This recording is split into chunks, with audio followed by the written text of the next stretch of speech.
The Olympics are just around the corner and multiple athletes have already qualified, and there's only one event left for the rest of the athletes if they have any chance of making it to the Olympics. Who's in and who's not? For our next story, another rock climber has fallen in an indoor climbing gym, this time a speed climber. And according to climbing.com, it's social media's fault. Goddamn TikTok is unclipping our carabiners.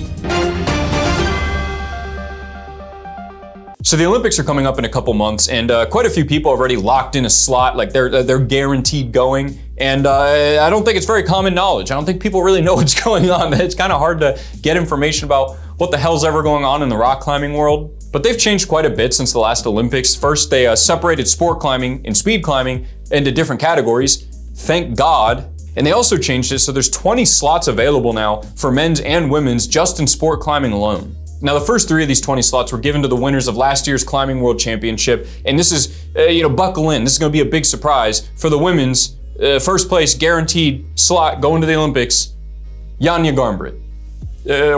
Who would have thought? So Janja took first place in the World Championship, followed by Jessica Pills and Aya Mori. So these 3 are confirmed, locked in. They're not going anywhere. Well, they're going to the Olympics. Yeah, they're not going anywhere else. They're going to the Olympics. And I was kind of surprised not to see Natalia Grossman in there because she's, when I think of, I guess, some of the main competitors, like the top ones, she's definitely on my radar. So I guess she just didn't perform super well, but she did end up qualifying in the Pan American Games, meaning Natalia also has locked in a spot for the Olympics. On the men's side of the World Championship, we have Jakob Schubert, Colin Duffy, and Tomoa Narasaki all go into the Olympics. They all qualified, and I know some people would be surprised Adam Ondra didn't qualify this time. He actually was very close, but he decided to go with this high heel move on the sport route, and it ended up causing him to fall. It was actually a campus move, and that fall cut him just short of qualifying. So, he's got one more chance in the Olympic qualifiers to qualify for the Olympics. And another big surprise, Nathaniel Coleman was nowhere to be found. I don't know if I'm just out of the loop or something, but he wasn't there. I checked the semifinals, the finals, no Nathaniel Coleman. For those of you that don't know, he was the silver medalist in the last Olympics, so kind of a big deal. Now, moving on to the next qualifier, we have the Pan American Games. The winner of the men's and women's each get an Olympic slot. I already told you, Natalia Grossman won for the women. This is where I thought maybe Nathaniel Coleman was hoping to get his Olympic slot. No. The winner for the men in the Pan American Games was Jesse Grouper, and Nathaniel Coleman, once again, wasn't there. Where is Nathaniel? I don't know if I should file a missing persons report or what's going on. Where the hell's Nathaniel at? I don't know if he has an injury or something like that, or if he retired and I just didn't hear about it. Maybe he's just putting all his stock and hoping he qualifies in the Olympic qualifiers, but I was definitely surprised to see he's just been nowhere to be found. And we see this theme repeated throughout the rest of the qualifiers. Each continent or continental group has one qualifier slot available. The Americas, Europe, Africa, Asia, and Oceania, which is basically Australia. I guess Antarctica didn't get a slot this year. Better luck next time, guys. And with these 8 slots filled up for the men's and women's, there's 12 slots remaining for each. Who's gonna make it and who's not? It's kind of a big deal. There's a lot more slots this year than there were last time they did an Olympics. Now, I do have my own predictions for the men's and women's that I'm pretty much 100% sure are gonna make it at some point. I think Adam Ondra, Nathaniel Coleman, and Yoshiyuki Ogata are pretty much locked in. They're gonna get a spot no matter what. And on the women's, Miho Nanaka, Brooke Rabatu, and Stasha Gecko, guaranteed. They're getting in there. I mean, Miho got, I think, either silver or bronze last year. Last time there was COVID fucked everything up. Okay, last time there was an Olympics, she made it to the stand. All right. So earlier this week, somebody posted in the subreddit about a speed climber forgetting to clip in the auto belay and falling and getting pretty badly injured, obviously. And I looked into it a little bit more and found this article from climbing.com where they went into a little bit more of it, and I was actually able to find the video itself and watch it. Kind of graphic.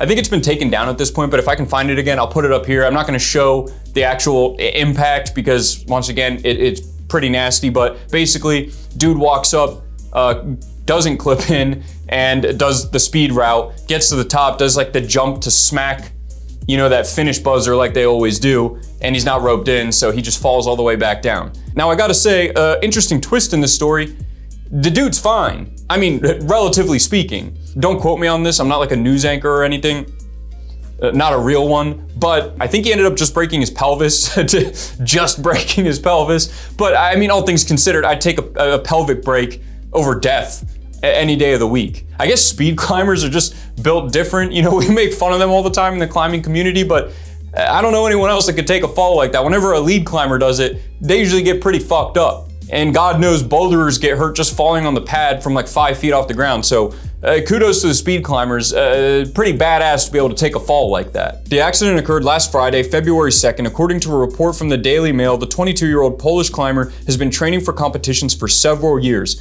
Following the fall, he was airlifted to the local hospital and is currently receiving treatment. He is miraculously expected to make a full recovery. The climber obviously remembered to set up his camera.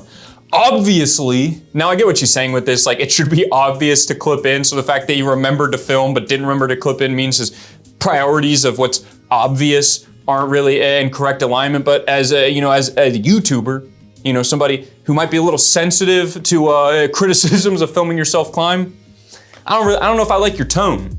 He also paused at the start of the route, likely playing the speed competition cues ready. Beep, beep, beep in his head. Perhaps if he'd been less concerned with getting footage of himself or less preoccupied with visualizing his competition routine, then he'd very likely would have realized his mistake. Objection! Calls for speculation. I learned that from the Johnny Depp Amber Heard trial. I'm basically a lawyer now. So she's saying that if he hadn't taken the time to like film him stuff or to look at it competitively at rock climbing as a competition, then he would have remembered to clip in, which like, sure, I guess. I don't know how you can like prove that that's the case or like how that really makes any sense. Really, the issue to me is like, it's just a dangerous sport, especially when you're going up high like that, and you should never fully be complacent with being up that high. And I think a lot of that's just different personality types. Like I've just met people who are much less intimidated by dangerous situations naturally than like somebody like me. I had a buddy back in the Army who thought it would be fun to try to throw a 40mm grenade launcher around like a football to get it to detonate. So he like smashed it to prime it and then did all the rotations to get it to click or whatever to get it to explode and then chucked it. It didn't go off and then we had to have explosives ordnance disposal come out.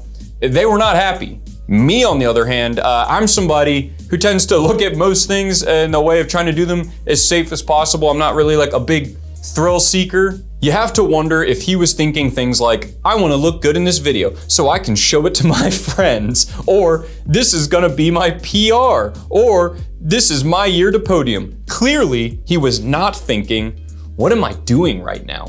Objection! This entire thesis of this article relies on her assuming what he was thinking the entire time. Like, there's no evidence to anything around the thesis of this article. If you can't already tell, this is all building up to blaming social media for this, and like, I don't even like social media, but it's a huge reach. Like, the issue here is complacency or negligence. Fucking pick one. I fear that in this increasingly preoccupied world where social media has infiltrated our lives, where climbing as a sport has become more clout than ever, where consequently results, grades, rankings matter all the more, that accidents of this sort will become increasingly common. What's sad is how oppositional all of the aforementioned is with the act of climbing itself. Says who? Who are you to say what climbing is or is not supposed to be? Like, this whole thing is just reaching so far. Like, I saw this incident as a guy who forgot to clip in because he wasn't paying attention and got hurt. She clearly saw this article as, look at how social media is ruining rock climbing. I also think it's just blatantly wrong. Like, I don't know everything there is to know about climbing. Most people who watch this channel probably know more about climbing than I do. But I know that rankings, results, and like competition are not new to climbing. Like, if anything, it's probably like less competitive now than it used to be. Like, people used to die just to say that they were the first one to climb something. There's even stories of people like attempting to murder each other on mountains so they can be the one that said they got up to the top first. She also said it's more clout than it's ever been, which I also find to just not really be true. Like, it's always been a competitive, kind of clout-driven sport. Like, the whole reason you climb stuff initially was so that you could say that you were the one that climbed it, which is literally all that clout is. I mean, the entire sport revolves around like achievement, right? So I don't know. Maybe I'm wrong. I just feel like she just said kind of the opposite of what's true. I mean, realistically, accidents like this are going to be more and more frequent because climbing's getting bigger and bigger. Like, it's just the way it is. It's not a good thing, but there's more people doing it, and the frequency of accidents stays the same, then the number of people having accidents is just going to go up. So in my final words, I'd just like to reiterate, please remember to clip in when you're climbing. If you have a partner especially, you guys should be checking each other. If you're climbing by yourself, remember, climbing is still pretty dangerous. Unless if you're bouldering and you get hurt, that's on you. But if you're auto belaying, check that auto belay, right? Make sure you're clipped in. Don't be complacent. It's not worth it. Unless you're a speed climber, then I guess you'll be fine. I don't know. This is Anchor 47, signing off. One slot.